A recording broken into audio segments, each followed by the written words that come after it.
What's up, everybody? Good afternoon. Happy Thanksgiving. About to kick off the second Thanksgiving game of the day.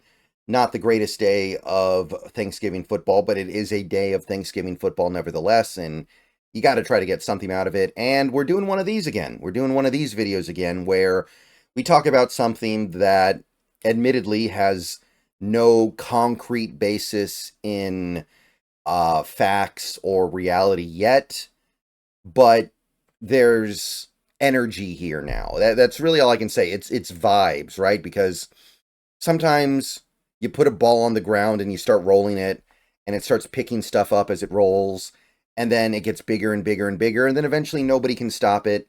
And that's kind of starting to happen here because yesterday somebody threw something out there with no real concrete reason to believe that it's real, no concrete reason to believe that it could happen, but it's still gotten the ball rolling, and now I'm seeing people talk about it in YouTube comments, seeing people talk about it in stream chats, I'm seeing it on Facebook, I'm seeing it on X. There's a little bit of buzz here. So I want to talk about this one for a little bit, because if I don't, people are going to ask about it. They're going to ask about it in unrelated videos. They're going to ask about it in stream chats for unrelated topics. They're going to want to know what I think about it. So let's just go ahead and get it all out in one video, and then I'll probably never talk about it again because these things never happen. But we can take one video to entertain it, because this is actually something that doesn't repulse me, right? Like some of the things that people talk about when it comes to Seattle Seahawks and what they need to do and doing this and doing that, it's repulsive, right? Like the Dak Prescott thing. This was just a couple of weeks ago. We had a couple of people. I remember they were asking in comments in stream chat, hey, did you hear the rumor that we're going to trade for Dak Prescott after the season? Please tell me we're not going to trade for Dak Prescott. This is terrible. Why would we do that? No, please don't trade for Dak Prescott. And it's like, of course we're not trading for Dak Prescott. His contract is basically the most untradeable contract in the league. He might be the most untradeable contract or untradeable player in the league. We're not doing that. So that's repulsive because we as Seahawks fans should know better. We should know that that is never going to happen. And it's also repulsive because the idea is pretty bad. And I like Dak Prescott, but that's a terrible idea. This, on the other hand, at the very least, after having a look at this, I can say it's theoretically possible, and it's actually something that I could see working out for the Seattle Seahawks. So let's start there, because sometimes when I make videos like this, I end up coming off as being kind of dismissive. I end up being kind of glib, because I think some of this stuff is goofy, right? When Seahawks fans say they want to go get Justin Fields and have him be our franchise quarterback for the next 10 years, I get glib about it because Justin Fields sucks. He's not a good quarterback. Nobody should want him. And I look at that stuff and I just kind of get a little disdainful about it, because I'm like, I can't believe what I'm hearing. Seahawks fans say they want to go get Russell Wilson back. And I get disdainful about that because it's like, Russell Wilson's not good anymore. Why would I want that? They talk about drafting Jalen Milroe in the first round, or drafting Carson Beck in the first round, or going to get this quarterback or that quarterback. And so many of them are just like, why would we want to touch this stuff? Especially if we're going to be betting the future of the franchise on them. Like, it's one thing if you want to go get somebody to just be a backup and kick the tires on them for a season worth of practices, but a lot of these people just want to say, okay, let's just cut the cord now and let's go throw Bryce Young into the starting role. Let's trade for Bryce Young, toss him into the starting role, and that's our quarterback for the next 10 years. That's the quarterback who's going to make the Seahawks elite again. And it gets easy to just be like, are we really doing this? And then there's the stuff that they propose that is literally impossible, like, trading for Dak Prescott. This, I will say, is none of that. And you guys know that I like Geno Smith a lot. I believe in Geno Smith. I think he's a very good, potentially even great quarterback. But if you are trying to replace Geno Smith in a way that actually serves the team now and later, This is at least the kind of thing that I can get behind. Trevor Lawrence is one of the most talented quarterbacks, I think, that has ever gone through the college football to pro football pipeline.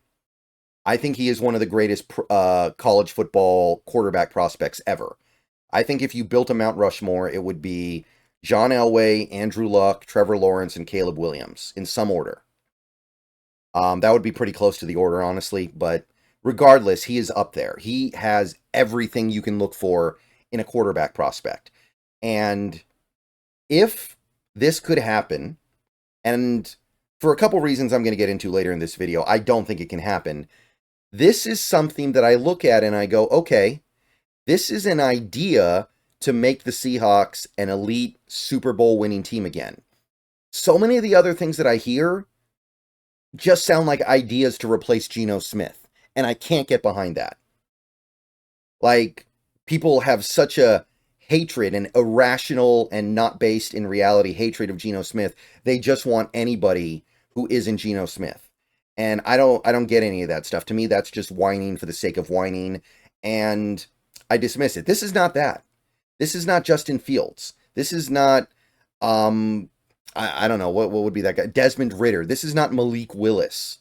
This is Trevor freaking Lawrence, who was a clear number one QB in one of the better QB draft classes of all time, which admittedly has mostly not panned out. But of the quarterbacks in that class, Trevor Lawrence has certainly come, I would say, the closest to panning out, maybe. Maybe that's going a little bit too far here, but you're looking at a guy like a Trevor Lawrence, goes to Jacksonville, worst team in the league when he got there, and I'm not saying that everything has been smooth. I think he leads the league in losses since he's entered the NFL. I know going into 2024, him and Russell Wilson were pretty close, and because Jacksonville has been so bad this year, I'm pretty sure Lawrence has taken the lead by far now, and there have been some bad moments. But then you also have something like 2022 when he actually finished 7th in the league in MVP voting, made the Pro Bowl, and took Jacksonville to a playoff win. They won a playoff game with Trevor Lawrence. And you look at the numbers. 2 straight years of 4,000 yards passing, 25 touchdowns, 8 interceptions in 2022. And that Jacksonville team has really kind of failed the Trevor Lawrence experience. This is somebody that you should be building around in every way imaginable. And if you do it right, I believe that he would be playing at an MVP level at this point. He's got it all. He's got the arm. He's got the mobility. He's got the brain. He can do it all in this league. I really do believe that.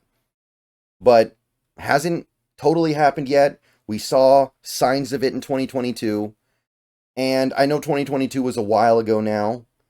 But again, that Jacksonville situation, it's just not a good one.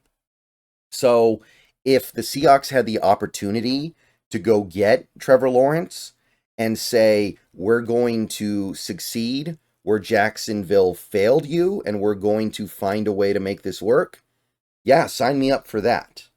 So nothing against the player at all. The player is great. And I believe that in the next couple years, if Trevor Lawrence can get the right people around him, he will not only be a good quarterback in this league, he will be a great quarterback in this league, maybe even elite, possibly a top 5 quarterback. I don't see any reason why he can't be. So I like the player.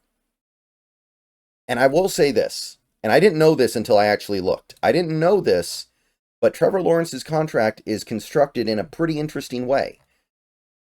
Cutting Trevor Lawrence is virtually impossible. If the Jacksonville Jaguars were to release Trevor Lawrence next offseason, they would owe him $133 million in dead cap. That is probably untenable. If they did that, even if they split it across 2 seasons, which they would almost certainly have to do, I don't think that is tenable. However, and again, I didn't know this until I actually looked, the contract is structured in such a way that trading him is actually feasible. The dead cap hit on trading Trevor Lawrence before June 1st, which is when it would probably have to happen, is only $30 million. So you're taking a nice little punch in 2025. You're losing money because his cap hit for 2025 on the team is only $17 million, so it's not fun.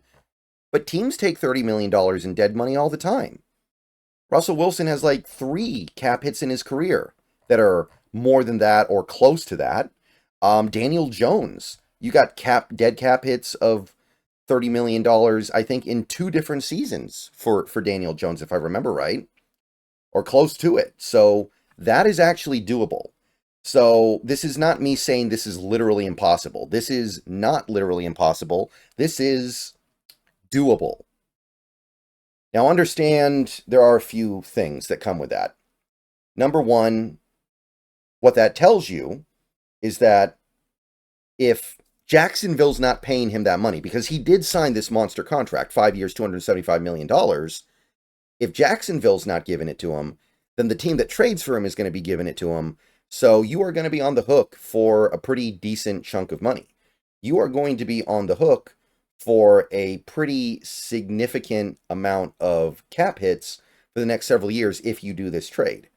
You're going to get a little bit of relief, but it's not going to be something that you can just do and say, we'll figure out the money later. You better figure out the money ahead of time. So that makes this hard, right? Because Seattle is already going to have a hard time affording their team next year with Geno Smith.